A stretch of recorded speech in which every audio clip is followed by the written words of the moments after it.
Springtime in Boston, Massachusetts, one of the oldest and most historic cities in the United States. A city of sport where Patriots, Celtics, Red Sox, and Bruins play.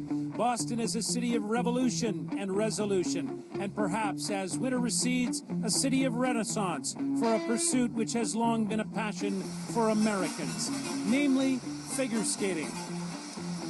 Hello, everyone, and welcome to the ice at the Garden in Boston. Road to the Olympic Games and the 2016 World Figure Skating Championships on CBC. I'm Scott Russell. This is the first time the United States has hosted these championships since 2009 in Los Angeles, and you can feel the energy coming from the ice. The next Olympic Winter Games in Pyeongchang, South Korea are less than 2 years away, and everybody's jockeying for position. And there is so much at stake in each of figure skating's 4 disciplines. In the ice dance, Canadian contenders are hoping to continue a long string of success at the World Championships. In the pairs, the Canadians are the world champions, but they're desperately trying to hold off their advancing rivals. In the ladies' competition, a local hero born in Boston is trying to restore some past glory to her sport. And tonight, the men's competition begins with the short program. A 3-time world champion from Canada is trying to write a successful comeback story. Patrick Chan is 25 years of age, and he's in the Lion's Den tonight. He's had a roller coaster season, and now he must face his rivals, the Olympic champion Yuzuru Hanyu of Japan and the reigning world champion Javier Fernandez of Spain. Chan will have to be great tonight here in Boston to get the job done. Let's advance the story now and send it to the booth with Andy Petrillo, 4-time world champion Kurt Browning, and Olympic coach Carol Lane. Scott, that date you mentioned, 2009 in LA, that was the first time Patrick Chan won a world medal. That was a silver. In fact, he was a 2-time silver medalist before becoming a 3-time world champion. This is his comeback season after taking all of last year off. Kurt, how would you assess it? It hasn't been easy to come back. The rest of the group had momentum, and they changed the sport in only 1 year. Now it's Quadville, multiple quads, and he has struggled to catch back up, especially in the short program, and that's where it's been giving him trouble. Now, he's put up some big scores this year, which means he can do it. He can be on the podium here at this Worlds, but the short program has really been catching him.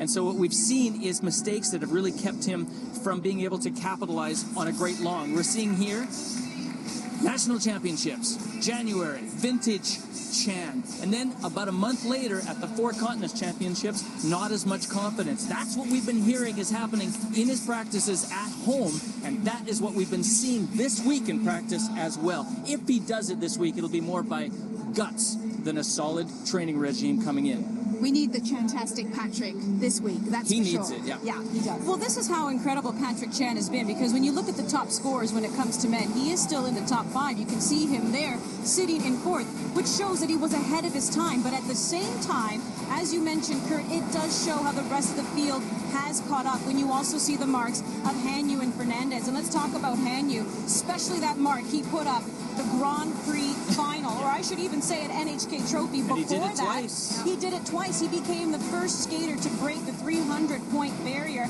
and that was an otherworldly body experience that he had there, Carol. Well, he's basically taken himself to a place where he's pretty much unbeatable. It's like he wakes up every morning and goes, what can I do today that nobody else in the world can do?